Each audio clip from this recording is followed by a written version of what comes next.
नमस्कार और स्वागत है। नमस्कार। नमस्कार। आज हम क्रिस्टोफर नोलन की 2012 की जबरदस्त film the dark night rises की मनोवैज्ञानिक गहराइयों में उतरने वाले हैं। ये नोलन की बैटमैन ट्रिलॉजी की आखिरी कड़ी है। तो अगर आपने बैटमैन बिगिंस और द डार्क नाइट नहीं देखी है तो हमारी सलाह है कि इस चर्चा से पहले उन्हें देख लें। हाँ बिल्कुल, क्योंकि कहानी वहीं से आगे बढ़ती है। सही कहा। और ये सिर्फ एक सुपर हीरो एक्शन फिल्म नहीं है। मतलब किरदारों के अंदर, खासकर ब्रूस वेन के अंदर जो चल रहा है उसका एक बहुत ही गहरा नजरिया पेश करती है ये फिल्म। बिल्कुल। ये फिल्म दिखाती है कि कैसे ब्रूस वेन अपने सबसे पुराने जख्मों से जूझता है, खासकर वो PTSD मतलब पोस्ट ट्रॉमेटिक स्ट्रेस डिसऑर्डर। और साथ ही विलन बेन के जरिए ये फिल्म वो चरमपंथी सोच और ट्रॉमा मतलब गहरे सदमे से पैदा होने वाली मानसिकता को भी बड़ी बारीकी से दिखाती है। हाँ, तो आज हम यही देखेंगे कि फिल्म PTSD, डर को अपनी प्रेरणा बनाने, नकली पहचान के पीछे छिपने और अपने अंदर के अंधेरे मतलब शैडो सेल्फ का सामना करके बदलने जैसे मुश्किल विषयों को कैसे छूती है। हाँ, हमारा ध्यान खासकर ब्रूस वेन यानी बैटमैन और उसके दुश्मन बेन के दिमाग और दिल पर रहेगा। बिल्कुल। हमारी कोशिश रहेगी कि इन किरदारों, कहानी के इशारों और घटनाओं के जरिए हम समझें कि मानसिक तौर पर उभरने का सफर कैसा होता है। हाँ। आतंकवाद के पीछे की सोच क्या होती है और कैसे कोई अपनी ही बनाई मनोवैज्ञानिक कैद से निकलकर अपनी असली पहचान तक पहुंचता है। तो चलिए गोता लगाते हैं इसमें। चलिए। तो फिल्म की शुरुआत में द डार्क नाइट की घटनाओं के 8 साल बाद हम देखते हैं कि ब्रूस वेन जैसे जिंदगी में अटक गया है। हाँ, एकदम। पुनः बैटमैन बन रहा है, नहीं ब्रूस वेन की अपनी असल जिंदगी जी रहा है, एकदम अलग थलग। ये अक्सर गहरे सदमे मतलब ट्रॉमा के बाद देखने को मिलता है। इसे मनोवैज्ञानिक बचाव का रवैया कहते हैं, अवॉइडेंस बिहेवियर्स। अच्छा। यानी उस चीज से दूर भागना जो तकलीफ देती है। और ये दिलचस्प है कि जब लोग अपने अंदर के जख्मों का सामना करने से बचते हैं ना, तो उसका असर अक्सर उनके शरीर पर दिखने लगता है। हाँ, दिखता है। ब्रूस के सेहत का गिरना दिखाता है कि वो मानसिक रूप से भी कितना टूट चुका है। सही कहा। और बैटमैन बनना जो कभी उसके लिए एक तरीका था अपने दर्द से लड़ने का, अब वही चीज उसके लिए एक बोझ बन गई है। एक अजीब सी उलझन है ये। हाँ बिल्कुल। जो उसकी सबसे बड़ी ताकत थी वही अब उसकी सबसे बड़ी कमजोरी बन गई है। वेन मैनर में उसका वो अकेलापन, वो एक तरह की जेल है जो उसने खुद ही बनाई है, खुद को और चोट से बचाने के लिए। हाँ। लेकिन अब यही जेल उसे आगे बढ़ने से रोक रही है। वो भावनात्मक रूप से सुन्न हो गया है। सुन हो गया। जैसे ना दुख महसूस हो रहा है ना खुशी। और वो जो छड़ी लेकर चलता है वो सिर्फ सहारे के लिए नहीं है, नहीं, वो उसके मन की बैसाखी भी है। उसका अपनी असली पहचान, ब्रूस वेन और बैटमैन वाली पहचान के बीच फंसे रहना, ये दिखाता है कि वो अंदर से कितना बिखरा हुआ है, जो अक्सर गहरे सदमे के बाद होता है, जिसे डिसोसिएशन कहते हैं। हाँ, डिसोसिएशन मतलब खुद से ही कटावा महसूस करना। और वो बैटमैन का किरदार वो उसके अंदर के उस जख्मी बच्चे को बचाने वाला एक बॉडीगार्ड जैसा बन गया था। प्रोटेक्टर। हाँ, प्रोटेक्टर। ये बॉडीगार्ड उसकी जवानी में जरूरी भी था, शायद उसके गुस्से और दर्द को एक मकसद देने के लिए। लेकिन द डार्क नाइट राइजेस तक आते आते ये बॉडीगार्ड इतना सख्त हो गया है कि अब वो उसे असल दुनिया के रिश्तों से, असल जिंदगी से ही दूर रख रहा है। अच्छा, अब जरा बेन की बात करते हैं। हाँ, बेन वो सिर्फ एक और विलन नहीं है, बल्कि वो चरमपंथी सोच और सदमे से पैदा हुई कट्टरता का एक डरावना लेकिन दिलचस्प उदाहरण है। उसका अतीत, जेल में पलना बढ़ना, फिर अपनी तेज बुद्धि और जोर जबरदस्ती से ताकत हासिल करना, क्या ये असल दुनिया के कुछ चरमपंथी नेताओं की कहानी जैसा नहीं लगता? हाँ, लगता तो है।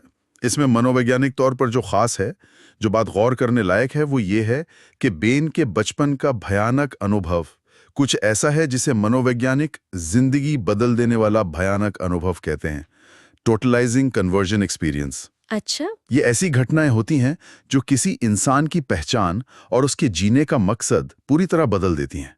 उसका उस गड्ढे से निकलना वो कोई इलाज नहीं था, नहीं, बल्कि एक खतरनाक बदलाव था, जहां दर्द उसकी ताकत बन गया और तकलीफ उसका मकसद। उसकी सोच में वो चरमपंथी कट्टरता साफ दिखती है। दुनिया को सिर्फ अच्छे बुरे में देखना। हाँ, हम बनाम वो। बिल्कुल। या उत्पीड़क उत्पीड़ित, हर किसी पर शक करना, मतलब पैरानोया। ये मानना कि दुनिया को बचाने के लिए उसे तबाह करना जरूरी है, वो अपोकलिप्टिक सोच। हाँ, और जाहिर है वो जिंदगी बदल देंगे वाला अनुभव। दुनिया को ऐसे काले और सफेद में देखना भी शायद एक तरीका है अपने अंदर की उथल-पुथल को काबू में रखने का। हाँ, एक निश्चितता पाने का, जिसकी तलाश अक्सर सदमा झेल चुके लोग करते हैं। और उसका मास्क, वो भी कितना कुछ कहता है। हाँ, उसका मास्क? हाँ, वो पुरानी चोट के दर्द से राहत देता है, लेकिन वो ये भी दिखाता है कि वो बाहरी सहारे पर कितना निर्भर है, शारीरिक भी और मानसिक भी। सही। जैसे वो बिना इस कवच की दुनिया का सामना ही नहीं कर सकता। दिलचस्प बात यह है कि बैटमैन और बेन दोनों ही मास्क पहनते हैं अपने जख्मों से जूझने के लिए, है ना? बिल्कुल, पर जहां बैटमैन का मास्क उसकी कमजोरी को छुपाने की कोशिश है, वहीं बेन का मास्क ताकत दिखाने के बावजूद उसकी अंदरूनी टूटन को और उजागर करता है। बिल्कुल। और जिस तरह वो गोथम शहर पर हमला करता है, उसमें मनोवैज्ञानिक युद्ध और लोगों की सोच बदलने की गहरी समझ दिखती है। वो गोथम के लोगों को उन्हीं के सिस्टम के खिलाफ भड़काता है। ये दिखाता है कि कैसे चरमपंथी ताकतें समाज में पहले से मौजूद तनाव और दरारों का फायदा उठाती हैं। हाँ, उसके भाषण लोकलुभावन मतलब पॉपुलिस्ट होते हैं। वो असमानता और नाइंसाफी जैसी असली चिंताओं की बात करता है। हाँ, करता है। लेकिन फिर उन शिकायतों को तबाही की तरफ मोड़ देता है। ये असल दुनिया में भी दिखता है। दिखता है, बिल्कुल। जहां सही मुद्दों को हथियार बनाकर लोगों को कट्टरपंथी सोच की तरफ खींचा जाता है। बिल्कुल। अब फिल्म का वो हिस्सा जहां ब्रूस उस गड्ढे द पिट में है, हाँ, द पिट, वो मनोवैज्ञानिक इलाज और बदलाव का शायद सबसे साफ इशारा है। वो गड्ढा असल में एक जेल तो है ही, पर वो उन दिमागी पैटर्न्स का भी प्रतीक है जो सदमा झेलने वालों को दुख के चक्कर में फंसाए रखते हैं। शुरू में ब्रूस उस गड्ढे से निकलने में बार-बार नाकाम होता है। हाँ, ये दिखाता है कि वो अब भी गुस्से और जिद जैसी भावनाओं पर निर्भर है। ये भावनाएं ताकतवर तो हैं, पर असली बदलाव लाने के लिए काफी नहीं है। सही। उसकी नाकामी दिखाती है कि सिर्फ जोर लगाकर मुश्किलों से पार पाने की कोशिश करना काफी नहीं होता, अगर आप अंदरूनी मनोवैज्ञानिक उलझनों को नहीं सुलझाते। और फिर वो मोड़ आता है जब उसे पता चलता है कि चढ़ाई के लिए निडरता नहीं, बल्कि डर जरूरी है। हाँ, ये बहुत बड़ा पॉइंट है। ये ब्रूस के सोचने के तरीके में एक बुनियादी बदलाव है। कहानी में जो बच्चा पहले सफलतापूर्वक चढ़ा था, उसने डर को खत्म करके नहीं, बल्कि उसे एक ईंधन की तरह इस्तेमाल करके ऐसा किया था। ये मनोविज्ञान के स्थापित सिद्धांत जैसा है कि डर और चिंता अगर सही ढंग से इस्तेमाल किए जाएं, तो असल में प्रदर्शन को बेहतर बना सकते हैं। हाँ, तो ब्रूस गड्ढे में डर के खिलाफ लड़ने के बजाय उसके साथ काम करना सीखता है। बिल्कुल। वो अपनी कमजोरी, वल्नरेबिलिटी को छुपाने के बजाय उसे ताकत के स्रोत की तरह देखना शुरू करता है। और उसका बिना रस्सी के चढ़ने का फैसला, वो एक तरह से कट्टर स्वीकृति का प्रतीक है, रेडिकल एक्सेप्टेंस। अच्छा, यानी आगे बढ़ने और ठीक होने के लिए खतरे और अनिश्चितता को पूरी तरह से अपनाने की इच्छा। ये दिखाता है कि वो अब सिर्फ सुरक्षित रहने की नहीं सोच रहा, नहीं, बल्कि आगे बढ़ने की सोच रहा है। ये डर पर आधारित सोच से जिंदगी की चाह पर आधारित सोच की तरफ एक बड़ा कदम है। और उन कैदियों का क्या रोल है जो ब्रूस को चढ़ते हुए देखते हैं और उसका हौसला बढ़ाते हैं? उनका क्या महत्व है? वो कैदियों का समूह दिखाता है कि सदमे से उभरने में सामाजिक जुड़ाव और सामूहिक सहारे का कितना महत्व है। कम्युनिटी। हाँ, कम्युनिटी। उनका हौसला बढ़ाना वो बाहरी पुष्टि और सहारा देता है, जिसकी जरूरत अक्सर ऐसे लोगों को होती है जो इतने बड़े मनोवैज्ञानिक बदलाव से गुजर रहे होते हैं। ये इलाज के सिर्फ व्यक्तिगत नजरिए को चुनौती देता है। सही कहा। ये बताता है कि असल में उभरने के लिए सिर्फ अंदरूनी समझ ही नहीं, बल्कि समुदाय का साथ और गवाही भी जरूरी है। पूरी ट्रिलॉजी में डर एक बहुत अहम मनोवैज्ञानिक थीम है। बहुत अहम। बचपन में ब्रूस को चमगादड़ों से जो डर लगता था, जो पहले उसकी कमजोरी और शर्म का कारण था, वही बाद में दूसरों के मन में डर पैदा करने का एक हथियार बन जाता है। इसे मनोवैज्ञानिक पहचान के जरिए महारत कहते हैं, मास्टरी थ्रू आइडेंटिफिकेशन। अच्छा, जब कोई अपने ही सदमे या डर को समझकर उसे दूसरों को संभालने में मदद करने के लिए इस्तेमाल करता है और इस तरह खुद भी उस पर काबू पाता है। बैटमैन का डर को हथियार की तरह इस्तेमाल करना सिर्फ क्रूरता नहीं है, नहीं, बल्कि ये इंसानी दिमाग और समाज में डर कैसे काम करता है, इसकी गहरी समझ दिखाता है। फिल्म ये भी दिखाती है कि कैसे डर का इस्तेमाल समाज को कंट्रोल करने और राजनीतिक फायदा उठाने के लिए किया जा सकता है। हाँ, बेन का आतंक का राज यही दिखाता है, कैसे चरमपंथी गुट डर का इस्तेमाल करके मौजूदा सामाजिक ढांचे को हिला देते हैं और कट्टर बदलाव के लिए माहौल बनाते हैं। हाँ, उसका हिंसा और धमकियों का सोचा समझा इस्तेमाल दिखाता है कि डर कैसे लोगों की सोचने समझने की शक्ति छीन लेता है और उन्हें तानाशाही वाले समाधानों की तरफ धकेलता है। बेन के आतंक के सामने गोथम के लोगों का रवैया दिखाता है कि कैसे असल दुनिया में भी समाज ऐसे बड़े खतरों के सामने अक्सर अजीब तरह से बर्ताव करते हैं। हाँ, कई बार ऐसे कट्टर बदलाव अपना लेते हैं जिन्हें वो आम हालात में कभी मंजूर ना करते। यहाँ ये वाकई दिलचस्प हो जाता है कि फिल्म डर और हिम्मत के रिश्ते को कैसे देखती है। हाँ, वो इस आम धारणा को चुनौती देती है कि हिम्मत का मतलब डर का ना होना है। बिल्कुल। ब्रूस का पूरा सफर यही सीखने के बारे में है कि कौन सा डर काम का है जो प्रदर्शन सुधारे और कौन सा डर बेकार है जो कदम रोक दे। बेन के साथ उसकी आखिरी लड़ाई एक तरह की एकीकृत हिम्मत दिखाती है, इंटीग्रेटेड करेज। एकीकृत करेज। हाँ, वो डर के बावजूद नहीं लड़ रहा, बल्कि डर के साथ होशपूर्वक साझेदारी में लड़ रहा है। ये मनोवैज्ञानिक परिपक्वता उसे खतरों का जवाब गुस्से या हड़बड़ी में देने के बजाय सोची समझी सटीकता से देने देती है। हाँ, ये पूरी ट्रिलॉजी में उसके भावनात्मक और मनोवैज्ञानिक विकास का निचोड़ है एक तरह से। द डार्क नाइट राइजेस नकली पहचान मतलब फॉल्स सेल्फ बनाने और असली पहचान ऑथेंटिक सेल्फ की तरफ जाने के सफर को भी बहुत गहराई से दिखाती है। हाँ, दिखाती है। ब्रूस वेन और बेन दोनों ने ही अपने असली रूप को छुपाने के लिए मजबूत बाहरी मुखौटे बनाए हैं, जो उन्हें बचाते तो हैं, पर साथ ही उन्हें एक तरह की मनोवैज्ञानिक कैद में भी रखते हैं। बिल्कुल।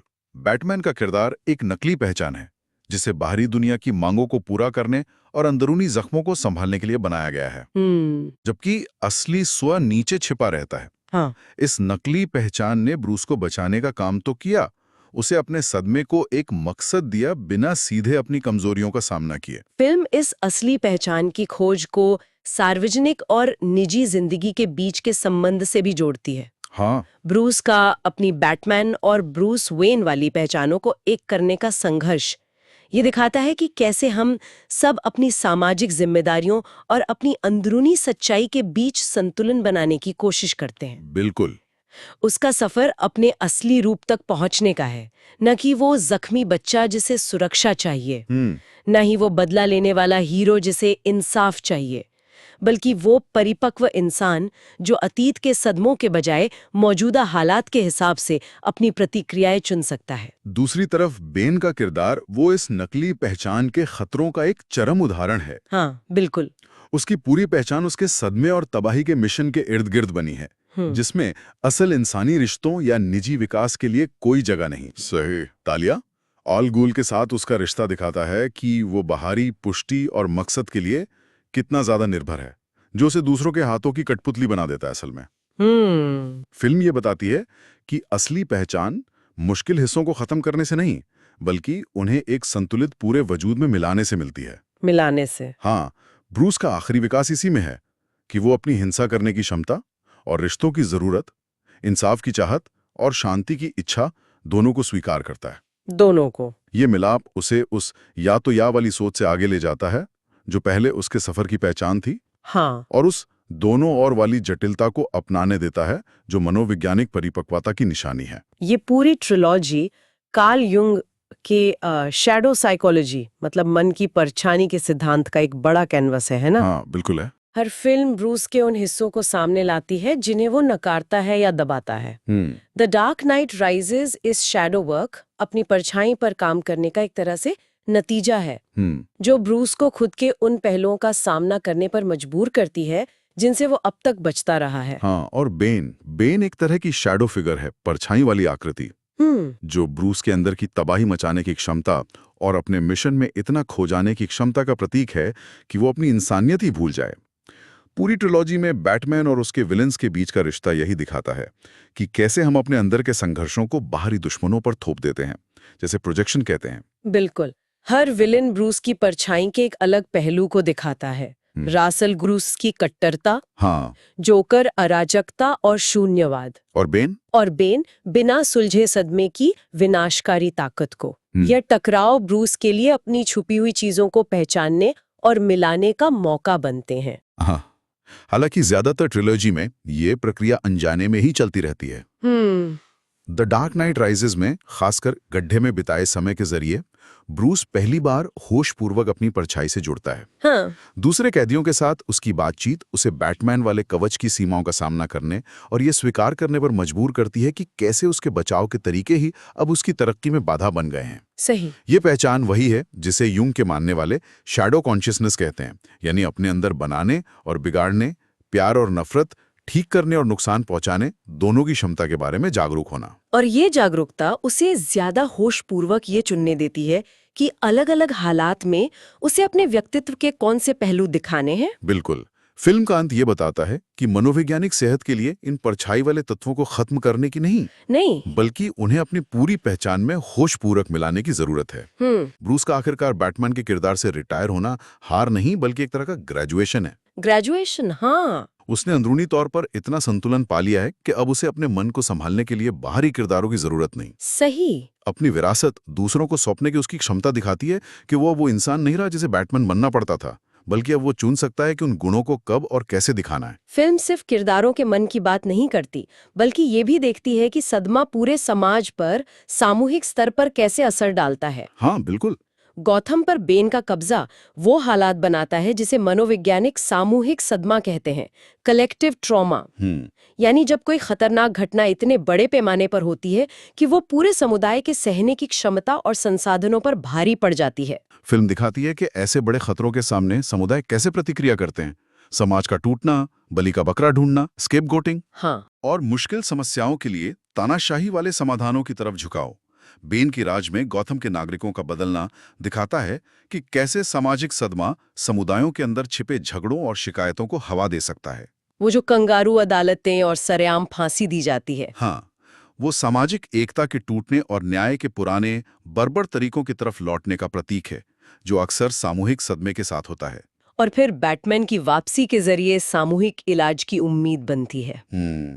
ये दिखाता है कि सदमे से उभरते समुदाय के लिए प्रतीकात्मक नेतृत्व कितना जरूरी है। बहुत जरूरी। बैटमैन का दोबारा सामने आना सिर्फ लड़ाई में मदद नहीं करता, बल्कि वो मनोवैज्ञानिक रूप से उम्मीद भी जगाता है, एक प्रतीक कि विरोध मुमकिन है। हाँ, और भारी खतरे के बावजूद समुदाय अपने मूल्यों और पहचान को बचा सकता है। अगर हम इसे बड़ी तस्वीर से जोड़ें तो फिल्म का अंत क्या बताता है? से जोड़ें तो फिल्म का अंत ये बताता है कि सामूहिक इलाज के लिए व्यक्तिगत बदलाव और सामुदायिक कार्रवाई दोनों जरूरी है। दोनों। ब्रूस का अपना सफर गोथम की जरूरत को दर्शाता है कि शहर को भी अपने सदमे से उभरना होगा और मजबूत सामाजिक संस्थाओं को फिर से बनाना होगा। और बैटमैन की विरासत को दूसरों को सौंपना वो वीरता का लोकतंत्रीकरण है, डेमोक्रेटाइजेशन ऑफ हीरोइज्म। वाह। ये मानना कि समुदाय का लचीलापन किसी अकेले मसीहा पर नहीं, बल्कि बटे हुए नेतृत्व और सबकी भलाई के लिए साझे जिम्मेदारी पर निर्भर करता है। द डार्क नाइट राइजेस में दिखाया गया ये मनोवैज्ञानिक सफर, ये असल जिंदगी की थेरेपी प्रक्रियाओं और मानसिक विकास के बारे में भी काफी कुछ बताता है ना? हाँ, बिल्कुल बताता है। ब्रूस का बदलाव उन पैटर्न्स को दिखाता है जो मनोवैज्ञानिक अक्सर सफल ट्रॉमा थेरेपी में देखते हैं। शुरुआत में बदलाव का विरोध, और फिर कोई संकट जो दबी हुई चीजों का सामना करने पर मजबूर करे। हाँ। फिर धीरे धीरे मुश्किलों से निपटने के नए तरीके विकसित करना। हाँ। और आखिर में व्यक्तित्व के पहले बिखरे हुए हिस्सों का एक हो जाना। उसका सफर दिखाता है कि ठीक होने के लिए अक्सर अपने दर्द से गुजरना पड़ता है, उससे बचना नहीं, बिल्कुल। और मुश्किल भावनाओं के साथ नए रिश्ते बनाने पड़ते हैं, उन्हें पूरी तरह खत्म नहीं करना होता। फिल्म में मेंटरशिप और थेरेपी जैसे रिश्तों को भी दिखाया गया है कि कैसे इलाज रिश्तों के संदर्भ में होता है। हाँ, अल्फ्रेड का किरदार वो लगातार बिना शर्त वाले सहारे के महत्व को दिखाता है। दिखाता है, लेकिन साथ ही उस देखभाल की सीमाओं को भी दिखाता है जो आगे बढ़ने की चुनौती देने के बजाय शायद हालात को वैसा ही बनाए रखने में मदद करती है। हाँ, इनेबलिंग। दूसरी तरफ गड्ढे में वो गुमनाम कैदी, वो एक अलग तरह के थेरेपिस्ट का रोल निभाता है।